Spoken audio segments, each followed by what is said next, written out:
It's the day of Hall of Famers, so we bring you two of the best, Tony Dorsett and Earl Campbell. Gentlemen, thank you for joining the show, and how are y'all today? Well, thanks for having us, and I'm doing just fine, man. I'm feeling good. Yeah. I'm very honored to be with my best friend, Mr. Tony Dorsett. Yeah. This is amazing, Kevin. I want to share this real quick. All right, so in elementary school, I read 3 books. I constantly checked out 3 books. It was Mickey Mantle, Willie Mays' autobiography, and the Earl Campbell story. Yeah. When I was 5 years old, I was at Campese's. And I look over, and my mom is like, oh, there's Tony Dorsett sitting with Eugene Lockhart and Mike Hegman. Yeah. And I walked over, and I said hi to you guys.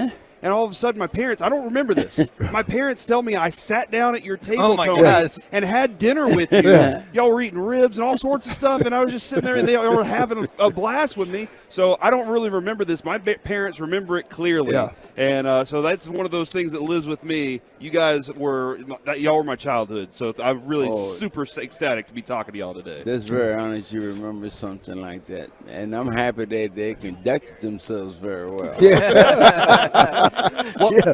And Corey tries to downplay it. He scoreboards us all the time, and he goes, hey, who's had dinner with Tony Dorsett? Not you. And I'm like, okay, does that count?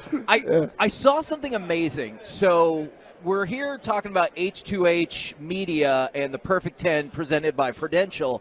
I saw an amazing fact that blew my mind, is you two are 2 of the 10 people ever to have won the Heisman Trophy and be in the Pro Football Hall of Fame. There are fewer of y'all than there are people who have walked on the moon.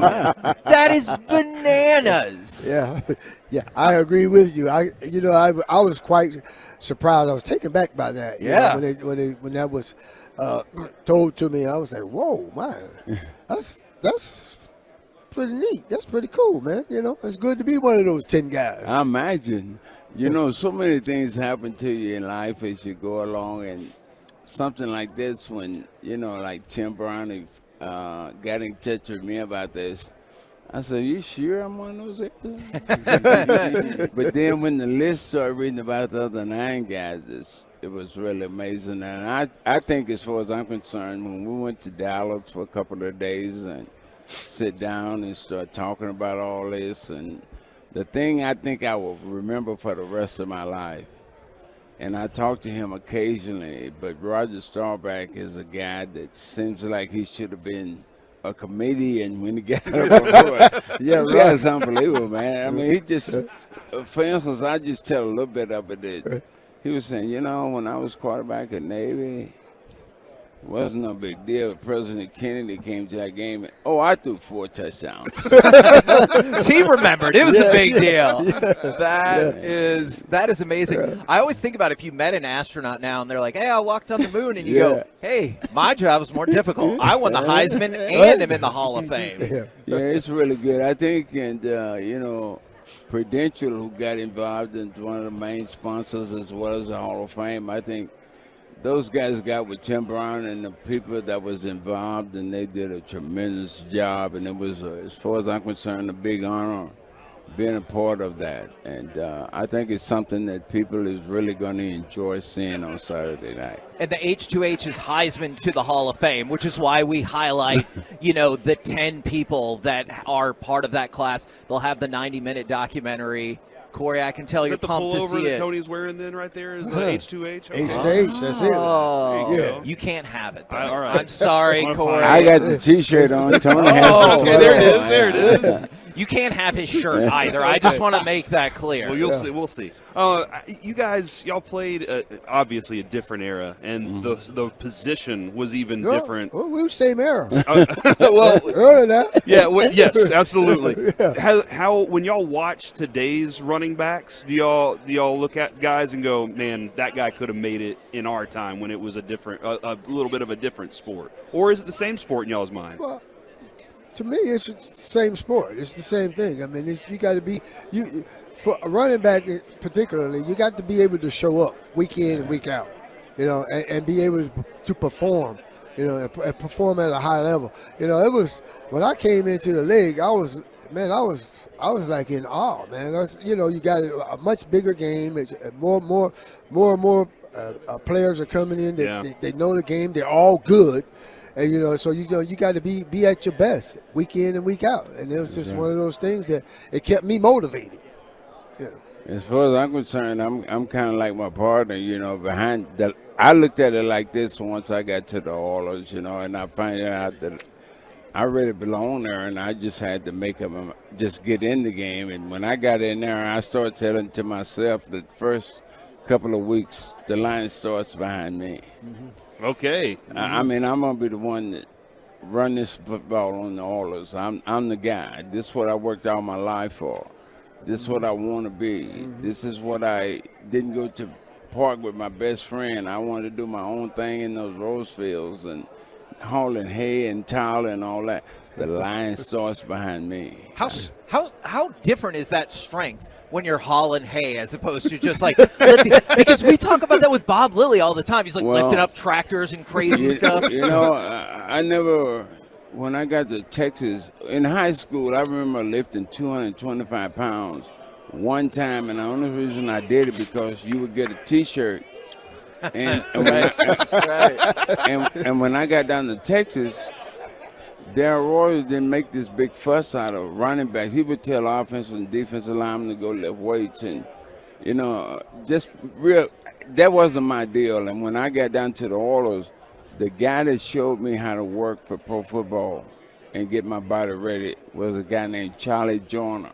Oh, yeah. He was my neighbor, and he played for San Diego Chargers, and that's who I would work out with. And his big deal was flexibility and running, and that's what I did. Now, this has been a big deal around Dallas for the last couple of years, is the split and discussion with Ezekiel Elliott and Tony Pollard. I was curious from y'all's careers, because everyone says the right thing, like, oh, we're a team, and that might be true, but did you always find that to be the case, or do you look and go, that person's trying to take my spot? I know that might... Well, yeah, and there's a lot of truth to that. The guy keeps you at the top of your game. Keeps you, you got somebody that can step in and take your position, take your place. So you're always ready to go. You're ready to go, and you got to play at a high level, and that's part of competition. The competition, when you got good competition, it obviously keeps you on top of your game.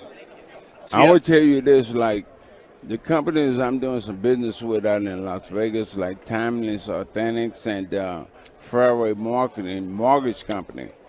Those are the same companies that I do business for, but both of those companies, one's not going to pay me this, and the other's they're not going to pay me the same thing. Yeah. So when I get in there as a running back, and I know I was continuing to tell you this, it's not a cocky statement, it's just an honest statement.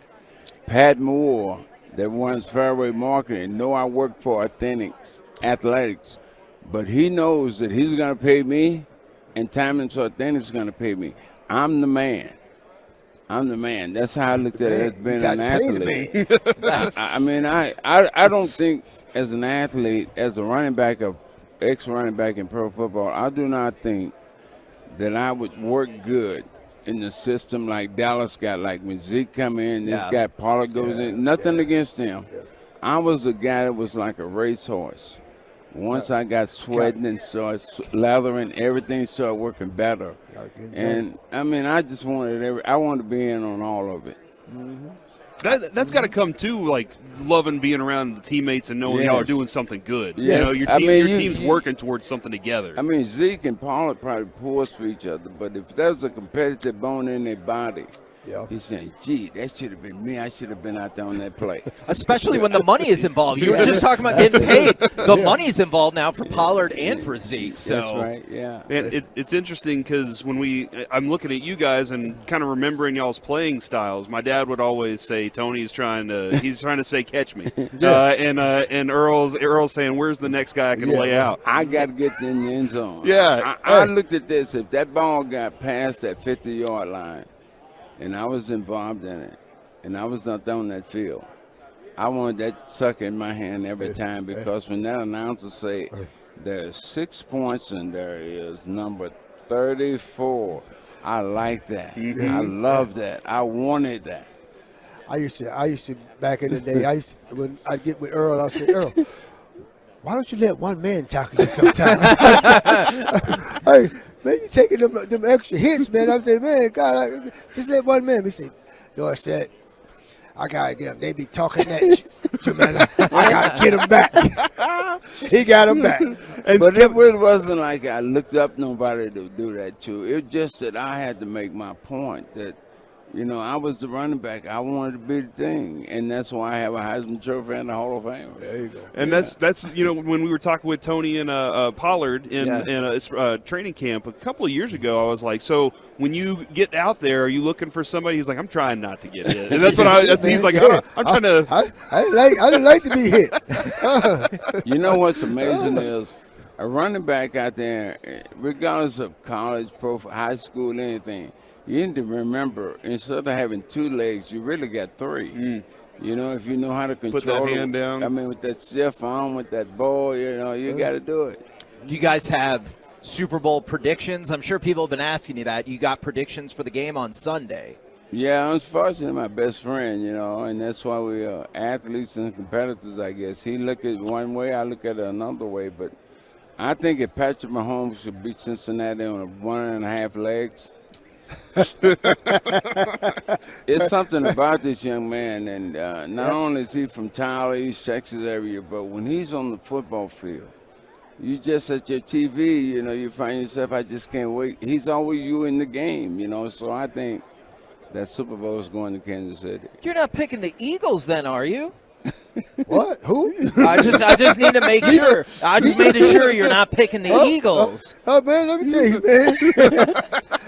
The Eagles fans, man, only thing I liked about Philadelphia was the fact that they harassed Coach Landry.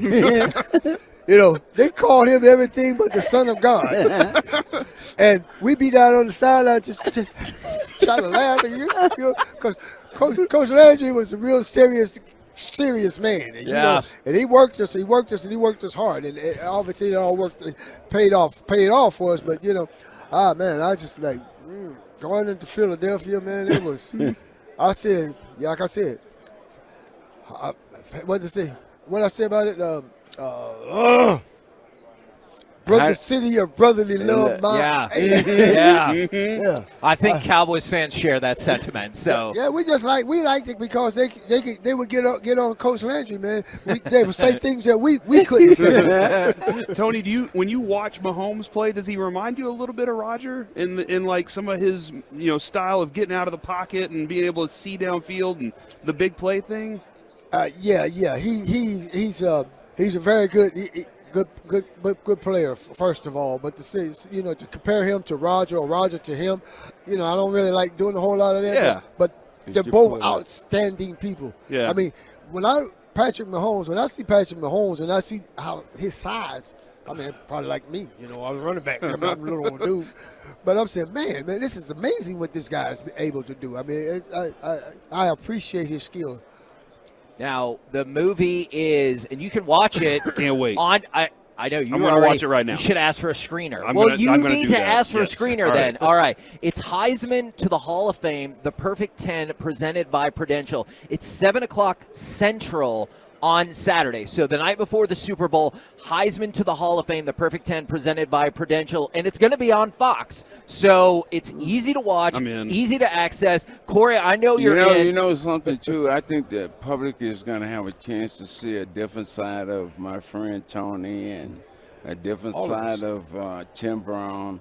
But it shows you that we're human beings just like everybody else. And I think they're going to get enjoyment out of watching this. Well, Corey might quit the show to watch it right now. I'm telling you, I had the 33 jersey and helmet and everything growing up. I'm going to watch it immediately. We really appreciate y'all's time and everybody. 7 o'clock Saturday night on Fox. Easy to watch. Get you hyped up for the Super Bowl. Not you, Corey. You're already hyped. I'm already hyped. But everybody else wants to watch. Thank you guys Tony very Dorsett, much. Earl Campbell. Thank you guys very, very much. We appreciate you.